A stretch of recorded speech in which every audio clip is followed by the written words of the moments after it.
조국 전 장관 소환 조사와 관련해 정치권은 엄정한 수사를 촉구했습니다. 하지만 온도차를 보였는데요. 이 보수 야당은 당연한 결과라며 철저한 수사를 강조를 했고 더불어민주당은 사실에 입각한 수사를 바란다고 말했습니다. 국회 취재기자 연결합니다. 최기성 기자. 네, 국회입니다. 인사청문회부터 사퇴하기까지 내내 여야가 맞붙었습니다. 이 소환 소식에는 어떤 반응을 보였습니까? 네, 자유한국당은 수사를 통해 반드시 진실이 밝혀져야 한다는 입장입니다. 전희경 대변인은 구두 논평을 통해 지금까지 조국 본인은 물론 민주당과 청와대가 입을 맞춰 가족이나 친척의 문제라는 식으로 국민을 속여왔지만 조 전 장관이 명백한 주연이라고 꼬집었습니다. 전 대변인은 살아있는 권력도 죄를 지으면 벌을 받는다는 사실을 이번 수사를 통해서 국민 앞에 내어놓는 것이 정의와 공정의 첫발이라고도 했습니다. 바른미래당 강신업 대변인 역시 검찰이 앞으로 조 전 장관에 대한 혐의를 낱낱이 수사해서 국민 의구심을 풀어주길 바란다고 평했습니다.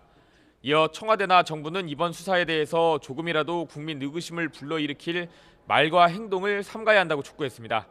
민주당 이해식 대변인은 그동안 조 전 장관 일가에 대한 수사가 전례 없이 과도하고 무리한 방식이었다는 국민적 비판이 엄존하고 있다면서 검찰은 오직 사실과 진리에 입각한 수사를 해야 한다고 논평했습니다.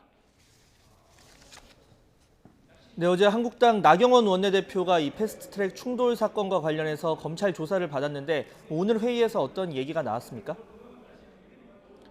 네, 나경원 원내대표는 조사를 받고 나올 때와 마찬가지로 불법 사보임과 폭력 등이 동원된 패스트트랙 과정이 불법이라는 주장을 거듭 되풀이했습니다. 나 원내대표는 고위공직자 범죄수사처 설치법과 연동형 비례제는 특정 세력의 권력 장악을 위한 독재 악법에 지나지 않는다면서 명백히 국회법 위반이라고 목소리를 높였습니다. 오는 12월 3일 이후 국회에 상정하겠다는 문희상 국회의장 발언에 대해선 시작도 끝도 불법으로 하겠다는 속셈이라고 규탄했습니다. 황교안 대표는 현 정권에 말할 수 없는 분노를 느낀다면서 야당 탄압에 당당하게 맞서 싸울 거라고 강조했습니다. 이런 가운데 더불어민주당이 법무부를 불러서 검찰 개혁 상황을 점검했습니다. 이게 어떤 의미가 있는 겁니까? 네, 사실상 검찰 개혁에 속도를 내라는 압박으로 해석할 수 있습니다. 당 지도부도 강도 높은 발언을 쏟아냈습니다. 민주당 이인영 원내대표는 모두 발언에서 스폰서 검사, 우병우 사태 등 검찰 개혁 요구가 분명할 때마다 겉으로는 수용하는 척했지만 정작 핵심적 조치는 유보하고 무력화하기 일쑤였다며 검찰을 비판했습니다.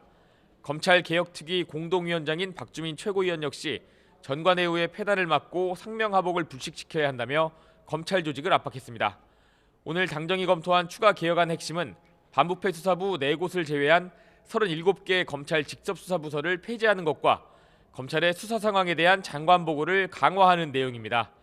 법무부 김호수 차관은 당정 협의 직후 기자들의 수사 독립성이 침해될 수 있는 것 아니냐는 질문에 대해서 우려를 충분히 알고 있다면서 국민이 걱정하지 않도록 합리적인 방안을 만들겠다고 답했습니다. 수사 내용을 사전 보고하면 정권 실세 수사가 불가능해지는 것 아니냐는 질문에는 절대 검사들이 그런 노력을 간과하지 않을 것이라고 말했습니다. 지금까지 국회에서 전해졌습니다.